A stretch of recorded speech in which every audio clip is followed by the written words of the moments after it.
Could you please enlighten us? Könnten Sie bitte dafür sorgen, dass wir diesen VW-Skandal in seinem holistischen Zusammenhang, dass der mal beleuchtet wird, inklusive den natürlichen Ressourcen, die da auf die verzichtet wurden und somit für 11 Millionen Ach, Sie können es besser erklären. Ja, also ich will etwas näher drauf hingehen. This thing is too big to fail.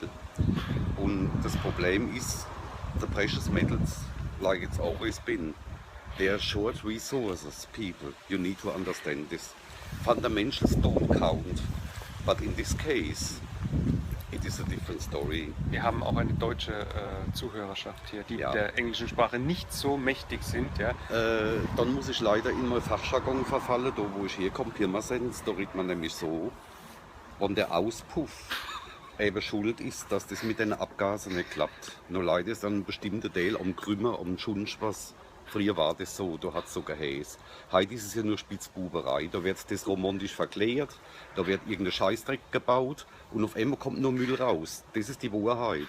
Und die Naked Truth ist, das Teil, wo du dafür verantwortlich ist, das muss mit Edelmetall ausgekleidet Was für ein werden. Edelmetall? Von welchem sprechen wir? Palladium, Silber. Gold ist zu teuer, Gold ging auch, aber es ist zu teuer. Jetzt nehmen, also Silber. jetzt nehmen wir mal dieses Palladium, ja? Ich weiß gar nicht, wo das wächst, ja? Afrika, dort wo Ebola angeblich ist, weil dort graben sie nur den Kram, verzweifelt, weil sie schon im Voraus gewusst haben, dass es braucht. Das heißt, für 11 Millionen Vehicles haben die natürlich kein Palladium auftreiben können. Was haben sie da dafür eingebaut? Gießkannenblech. Eine Erdnussdose. Eine Erdnussdose haben sie aufgeschnitten, haben das Ding ausgekleidet und gesagt, hey, es geht doch, guck mal, im Eitel läuft's.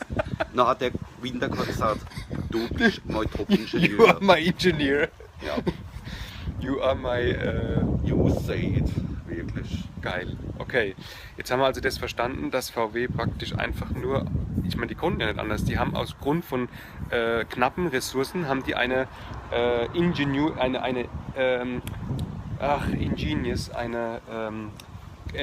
pfiffige Lösung finden müssen, haben sich an den Gießkannen bedient. Ich war nämlich neulich nämlich einkaufen, auf einmal war die Gießkanne vom Regal. Es ist egal, letzten Endes, das Gießkannenblech wird mehr wert wie unser Geld, wo wir im Sack haben, weil es auch zu knapp ist. Das ist für das Video jetzt zu viel. Ja. Bleiben Du kannst noch nicht einmal eine Minz so bieten, dass er dort hinpasst, wo sie hin soll. Wenn du jetzt nicht beim Thema bleibst, hast du wieder Thema verfehlt. Ja. Der Winterkorn, da will jetzt die Staatsanwaltschaft gucken, ob der nicht irgendwo selber die Gießkannen im E-Center oder im Edeka vom Regal geholt hat und hat seinem Ingenieur gesagt, du guck mal, ob du da was verarbeiten kannst. Ne? Guck mal, also ob der selber da sozusagen. Ja, und was hat denn jetzt die Märkte damit zu tun? Weil die ist ja so mit den Flüchtlingen beschäftigt, die ist ja die Mutter Teresa war. Bei der ist es halt so, dass für Probleme da mal in so eine Lesung gefunden werden muss, nach wie vor. Den Satz hast du jetzt schon ein paar Mal gesagt, dass das ihr Paradesatz Ich ist. hab keine Ahnung. Okay, wir kriegen VW wieder nicht gelöst, weil... Politicians cannot fix the problem. Aber deswegen sind wir doch normale Mitbürger, ne? So, als wir müssen treue Schluss. Zuschauer sind wir schwer, aber weiter. Wir Ja.